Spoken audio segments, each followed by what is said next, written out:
Tonight, Toronto's Ukrainian community prepares to mark Orthodox Easter.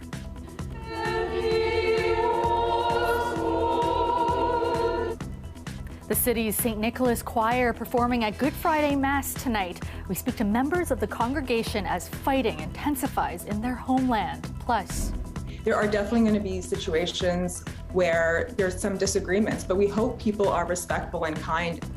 Uber drivers and passengers are no longer required to wear a mask beginning today. Are similar services following suit? And more than 364,000 patients with post-COVID condition across Canada. It's also known as long COVID, and a new report is shining light on the strain it's expected to have on our healthcare system and economy. Good evening, I'm Kelda Yoon. A top Russian general is confirming what many have feared. Moscow has no plans to wind down its offensive in the Donbass region anytime soon, as it aims to take full control of Donbass and southern Ukraine.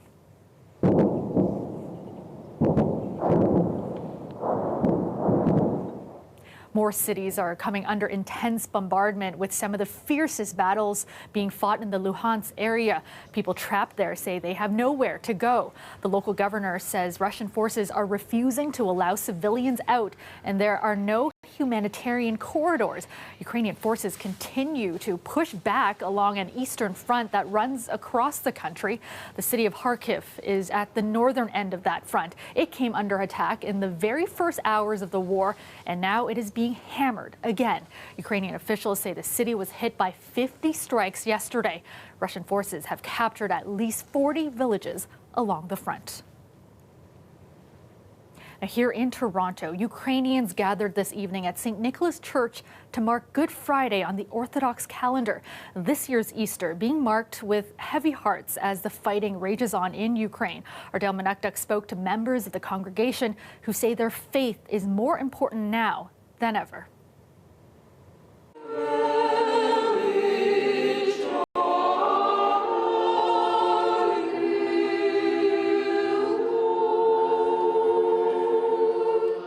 Tatiana Chorna is thinking about family while singing on Good Friday. My family is all of Ukraine right now. Her parents are back in her homeland. Chorna's brother passed away last year. He was a captain in the Ukrainian armed forces and would be leading the front lines of the war. He loved his job.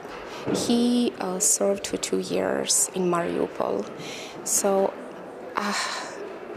my heart is broken, because I've been thinking about him and about Mariupol that he was defending. Many at St. Nicholas Church are thinking about their loved ones back in Ukraine, as well as those close by their sides here in Canada, with the pandemic still taking its toll. My own family, our tradition of getting together and breaking bread and having the holy breakfasts and so on, that's broken. And to get everybody together again is not so easy. The message of death and resurrection on Orthodox Easter weekend is more significant than ever. We see again this idea of an innocent person who's being put to death. So there's a lot of parallels for us as a people of faith, and also looking forward to, Christians believe in the resurrection, and looking forward to Ukraine's victory after all this horrible suffering. And the faith in that is strong. No matter how many times Ukraine can be crucified, it will always rise up. We always rise. Dale Manukduk, CBC News, Toronto. Toronto police releasing an image tonight of a vehicle they say is connected to the shooting of 5 men last weekend near Markham and Lawrence. The vehicle was seen around 1 a.m. at the morning of the shooting on Hiscock Boulevard, and it was last seen northbound on Markham Road shortly after the shooting occurred. I'd urge anyone who saw the vehicle in the area, or anyone who has information about that vehicle, to please contact police. The 5 men who were shot suffered non-life-threatening injuries. They had just left midnight prayer at a mosque and were trying to decide on a place to eat when they were hit with bullets. Investigators say they have no reason to believe the men did anything to provoke the shooting or that they're involved in any gang activity. They also say they don't think the The incident was hate-motivated. Police believe the vehicle that fled had multiple occupants. It's described as a dark blue four-door sedan with dark wheel rims that are either custom or winter steel rims. A fifth man has been arrested in connection to last Thursday's fatal hit-and-run downtown. 29-year-old Erin Yoxel was struck by a car in the area of King and Spadina. She died in hospital 2 days later. Police say 42-year-old Ertig Derek was behind the wheel of the white Mercedes convertible that struck Yoxel. He turned himself into police on Wednesday. Derek is alleged to be the driver and the sole person in the car at the time, but 3 other men were also arrested and face multiple charges, including failing to stop at the scene of a crime. Well, today, police made another arrest. 41-year-old Toronto resident Nosakere Ohenhen has been charged with failing to stop at the scene of a fatal accident, obstructing police, public mischief, and accessory after the fact to commit an indictable offense. He was scheduled to appear in court today at Old City Hall.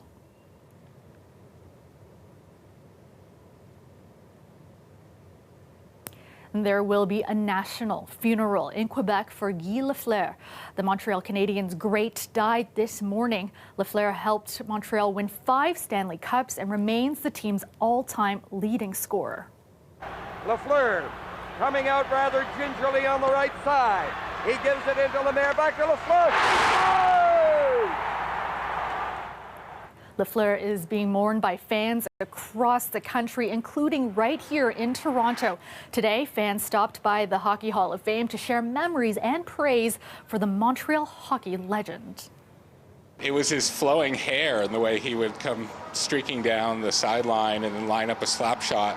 And back then, with the goalie, you know, their pads weren't as big as they were today, as they are today, that you could take a slap shot, you know, uncontested coming in, crossing the blue line. He was the fastest man on the ice sort of thing, and he could score goals like Matthews.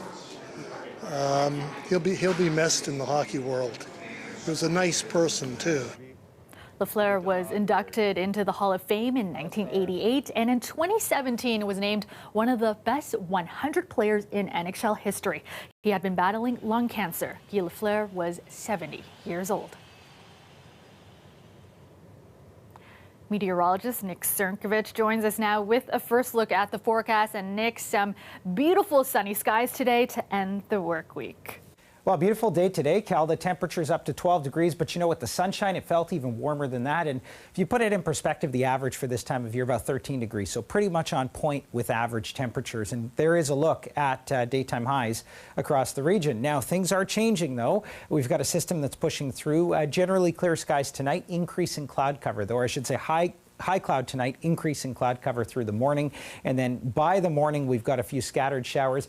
That lasts about half the day. So after about 1 or 2 p.m., it should start to clear out. And by the evening, I think we'll actually see a little bit of sunshine to end off the day. But with it, some rain showers, at least in the forecast for the morning. So 5 degrees tonight, 10 for tomorrow afternoon with showers clearing out. But it gets a whole lot warmer than that as we head through Sunday. Some very mild temperatures in the forecast. And then we've also got more rain to talk about, spring rain, as we head toward next week. I'll have full details in your 5-day coming up in just a bit. Thanks so much, Nick.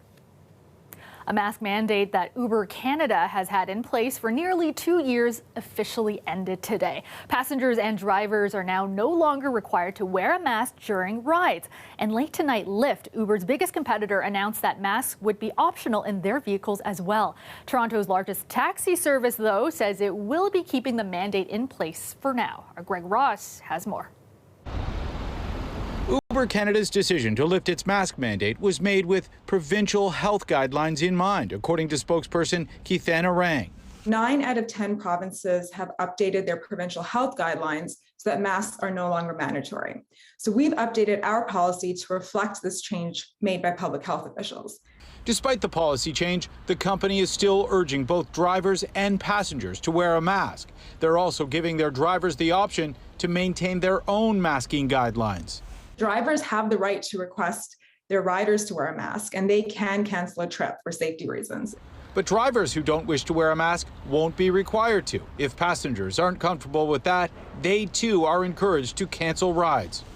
There are definitely going to be situations where there's some disagreements, but we hope people are respectful and kind. The last thing you want to do is create conflict at that level. I think it's unfair actually for drivers, and it's unfair for the riders as well. Christine Hubbard is the operations manager at Beck Taxi. She says regardless of the provincial guidelines, they have an obligation to protect drivers and passengers, which is why they've decided to keep their mask mandate in place.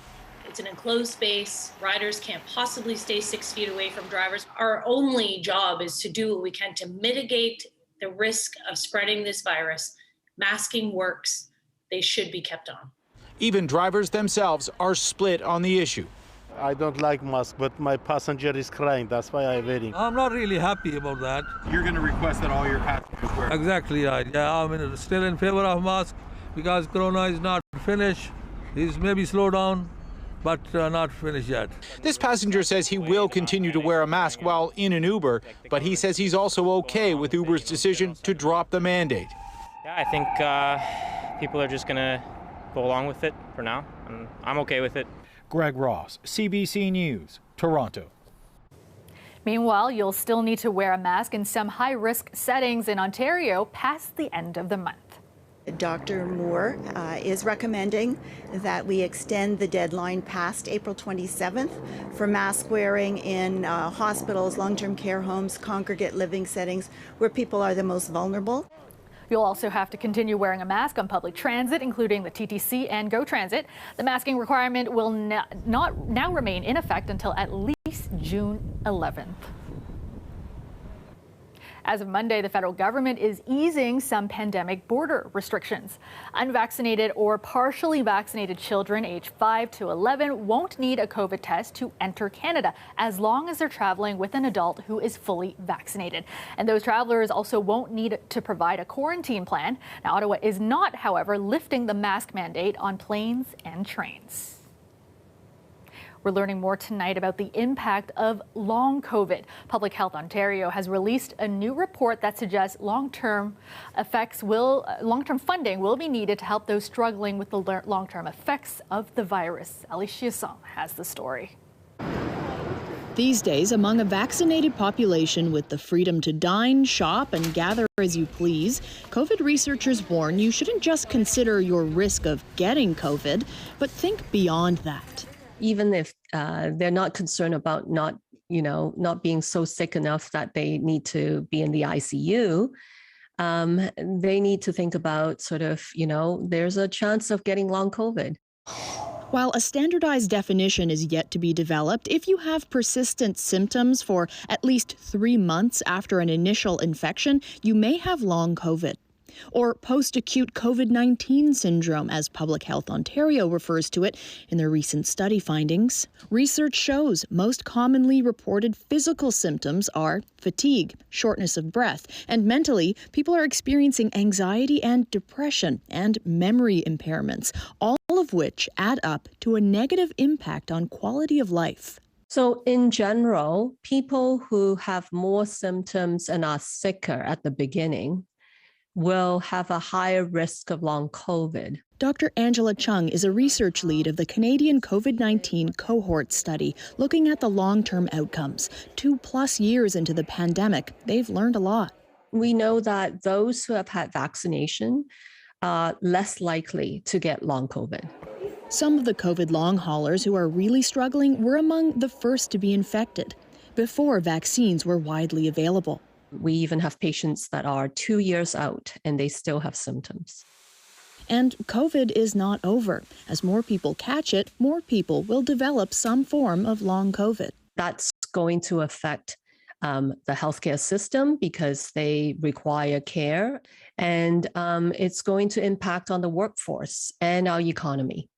So she says investment is needed, and so is continued research into whether different variants bring on different symptoms, the impact of vaccination status, and eventual impact on the healthcare system. Alicia.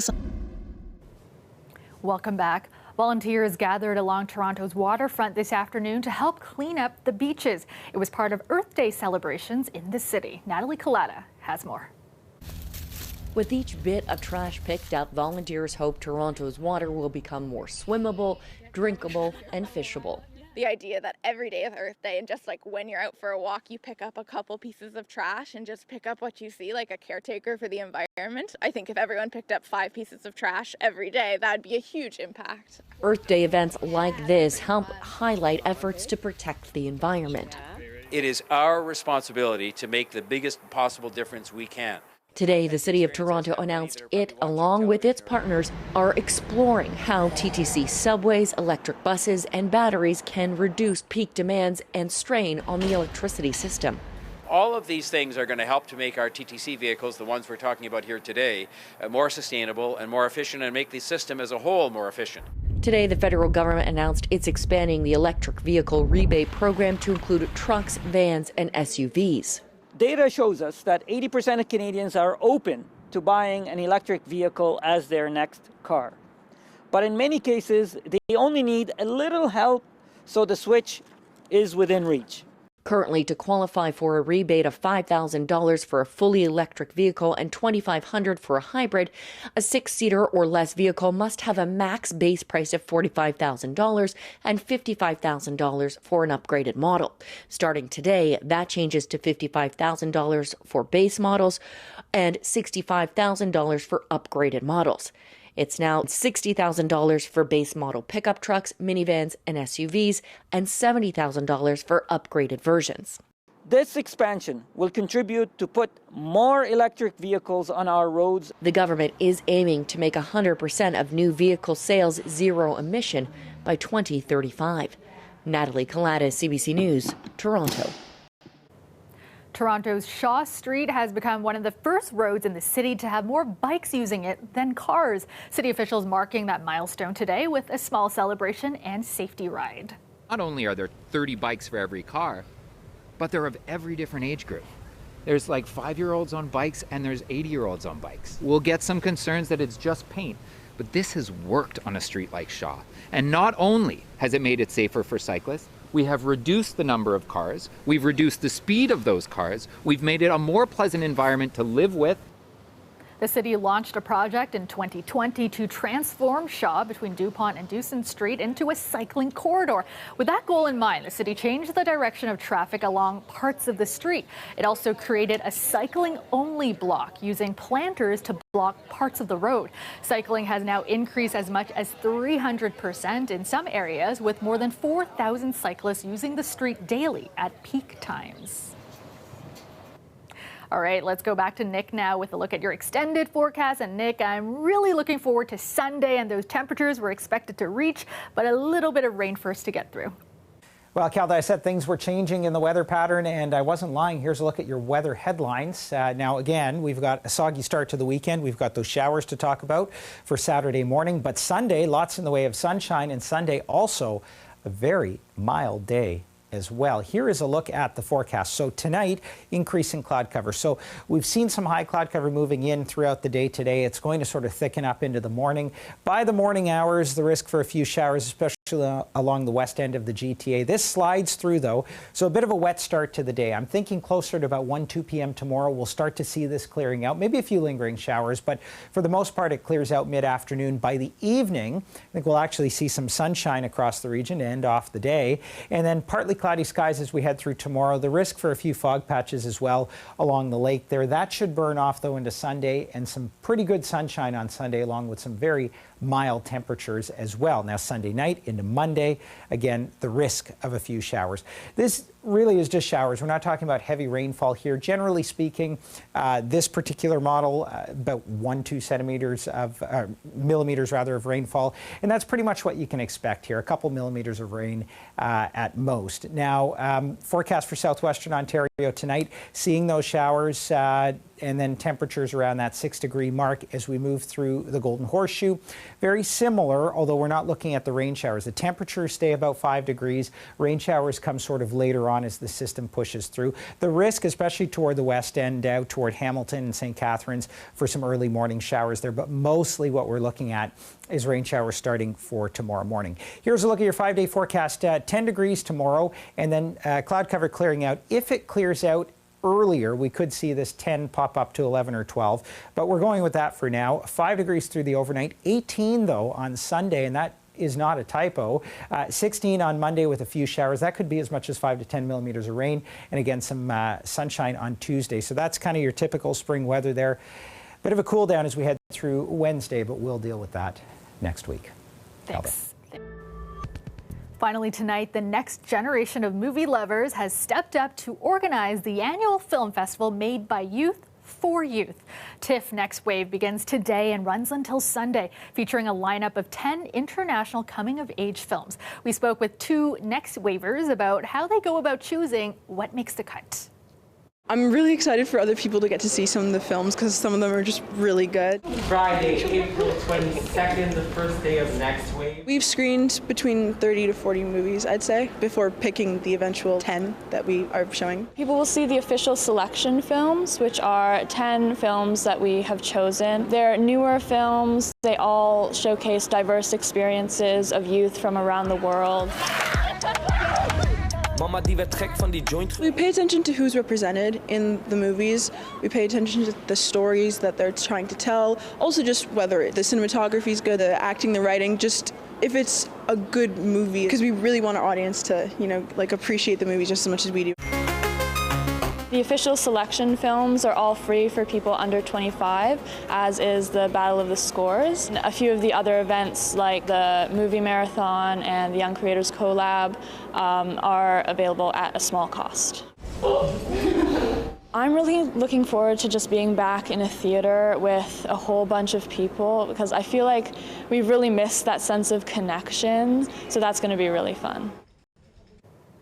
And that's our show for you tonight and for the week. Thank you so much for watching. Chris Glover has your next local newscast tomorrow at 6, and I will see you back here on Monday. Have a great weekend, everyone.